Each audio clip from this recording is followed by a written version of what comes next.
That's cool. Now, notice all of those ways you needed the money in your account. Right? Yes. So let's talk about source of funds, which I know is a huge deal in the lending world. And it's one of my favorite topics. It becomes a huge world in the broker side of things too. Okay, so different types of sources of funds. This money, if it's in the checking account, we good, Keith? Yes, checking account is good so long as it's been in the checking account for 60 days. Ooh. What if they sold stock like 15 days ago? Yeah. And now it's in the checking account.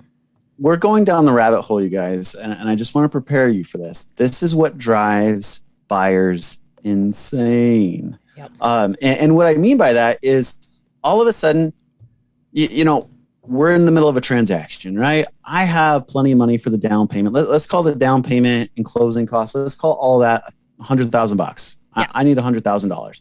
I've got a little bit over here in the stock account. I got a little bit over here in my money market account. I've got a little bit down here in my bank account or my checking account. And then I've got a CD over here. And then all of a sudden you start pulling all these funds apart. And this is where Darcy's going.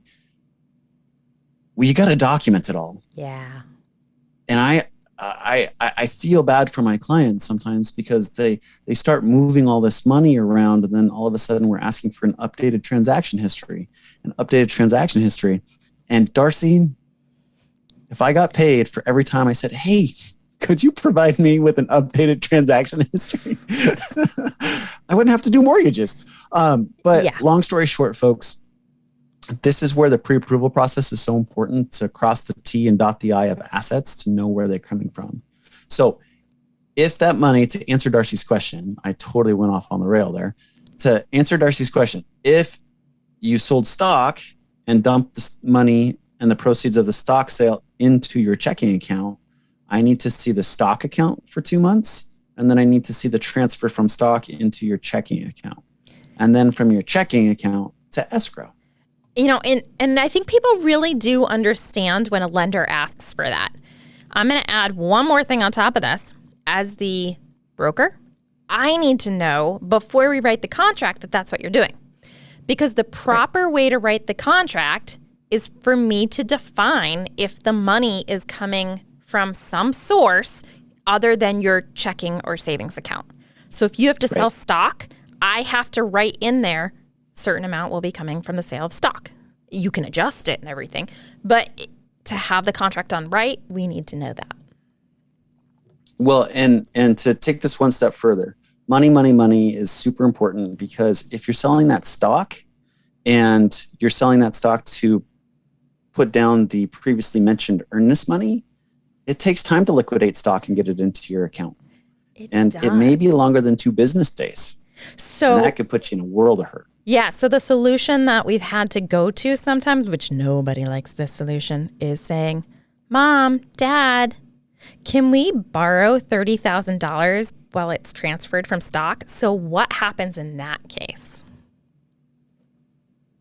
Your parents get really mad. Yeah. Some parents are cool about it. Mine wouldn't be. But some parents are really cool about it. Really? You need $30K? Yeah.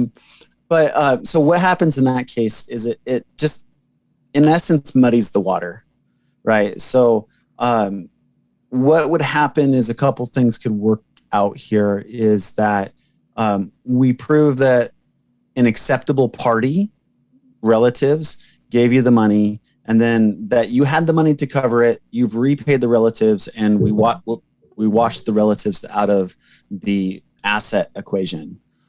Otherwise, we'd have to keep the money there and then go through gift funds, which isn't an acceptable source of funds, but it creates documentation that we have to then document the relationship between the giftor and the giftee and go down that rabbit hole. That relationship thing, that's kind of a big deal, isn't it?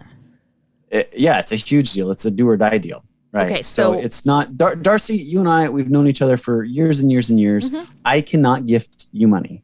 for a purchase. What? Not an acceptable relationship in the wide world of mortgage. No. Friends don't work. So, colleagues don't work. Friends, colleagues don't work. It's familial relationship status. How close family? Immediate aunts, uncles, cousins. Okay. It doesn't necessarily have to be immediate. I've gone as loose as cousins. So perfect. Yeah, but it does have to be a familial nature. Yeah, and when that is gift funds, like you have to have the other person sign something saying we're gifting this money to them. We're gifting this money, and this money does not have to be repaid. Yeah. And then you actually have to show the giftor has the ability to send the giftee the money either through a wire transfer receipt, a bank statement, or some other documentation. Yeah. Okay. So let's get really fun. Cryptocurrency is a really big thing right now. And some people are getting massively rich off of crypto right now. Yep. So when somebody comes over and says, Keith, I want to buy a house. I just hit the lottery with crypto. I'm cashing it out. Give me a pre-approval. I'm looking for my button with the red X on it. Yeah, that's not going to work, folks. Yeah, what's the ruling crypto, there? So crypto is not an acceptable source of down payment. It's unless you're doing 100% purchase with crypto, which you totally could knock yourself out, make it happen. It's not an acceptable source to Fannie, Freddie, FHA, VA, and the gambit of jumbo mortgage outlets, right? And we're sitting here in November of 2021. Maybe if you're watching this down the future in 2025 or what have you, the environment has changed. But right now, crypto is not an acceptable source. So what you'd have to do is liquidate the cryptocurrency, put it into your bank account, and let it season for 60 days. Right. So the way that I look at it is the government doesn't seem to think money laundering happens if it is in your bank account for more than 60 days. But that's my terms, not the government terms. We got to draw the line in the sand somewhere. You do. Right. So that Fannie, Freddie, and the underwriters have said, hey, if it's been in a bank account for 60 days, it's sourced and seasoned, we're good with it. Right. That's what you have to do. Now, Keith did mention if you're buying the house outright with crypto, like cash it out, it's in your bank account, you can just go ahead and buy it. While that might be true, do know that in the title documents, there is a sneaky little line now that says anything that's paid with cash has to be reported to the government. So the government's going to see that you bought that with cash, and the government is going to check up on that. Well, but let's take that one step further. Mm-hmm. That's always been the case. They're just now telling people. I 100% agree, but it's been in there for I want to say 2 years or so now. It hasn't been that long. I'm sure they've always any transaction that involves more than $10,000 worth of cash, they're checking. Has to be recorded. So that's what happens. Okay, so this one I've run into before: money in a safety deposit box or money under a mattress.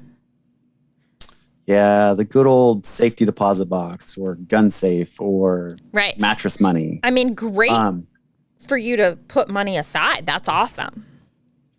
Yeah, it's great to put money aside and have a rainy day fund. And for those of you that don't trust the bank system, I get it. I understand. Again, it's got to be put into a bank account and seasoned for 60 days before it becomes eligible source of down payment. Yeah. Yeah. Frankly, the government sees source being safety deposit box, but naturally their head probably goes to it's drug money or, whether it's true or not. Well, it's funny. The origination of all this, or I'll say the extensive oversight of this is actually coming from 9/11. It's so part of the Patriot Act. And so that's where all these rules and regulations came into place. Getting into the world of mortgage in 99, like we didn't care. We didn't care where the money came from. Oh, you need a down payment for $50,000 and you walk up to the teller line and you put $50,000 in your bank account. Great, let's close the loan, right? And off we went. Right. So now, it's all regulations stem from 9/11. Yeah. Sorry, I geeked out. I'm sorry. That's completely cool. It's true. It's true. And then it changed again after 2008 when they needed a lot more proof, Yeah. Well, yes, that did happen as well. You're right. So A bunch of changes. So what we're saying here is the source of funds is also a big deal. So don't just think, oh, I got this money, no problem. We're going to be asking questions about where it comes from. We don't actually care. We just want to make sure you're able to close on the house that you want to buy. Right. Exactly. That's the big thing. There's one that's not on our list that I wanted to bring up that I thought about. Ooh. Selling stuff. People sell stuff. They to raise money. I had a client sell his motorcycle recently. Motorcycles, boats, RVs. Yeah. I had a gal that I helped out in Montana. She sold tractors and augers and post hole pounders. Yeah. Jewelry. So it was a great way to do it. We have to be able to track that it's a tangible thing. Yep. Right. And then it has a book value of some way, shape, or form that we can go out to the market and see that these things are trading. Right. Tractors, pretty easy. You can go up to Facebook Marketplace. You can go to Craigslist and say, oh, yeah, John Deere tractor is trading for X amount of dollars. That's about how much they sold it from. Get a bill of sale, put the money into the bank account. That's cool. Cars, motorcycles, all good. But it has to be somewhat realistic. Okay. It does. Yeah, exactly. You can't go sell a motorcycle. Let's say the market value for motorcycles are $5,000 and you sell it to your friend, right, for $50,000. It's not going to fly. We'll give you $5,000 for it. Yeah. So, yeah. So you kind of have to be realistic, unfortunately. Sorry. Unfortunately. That's how it is.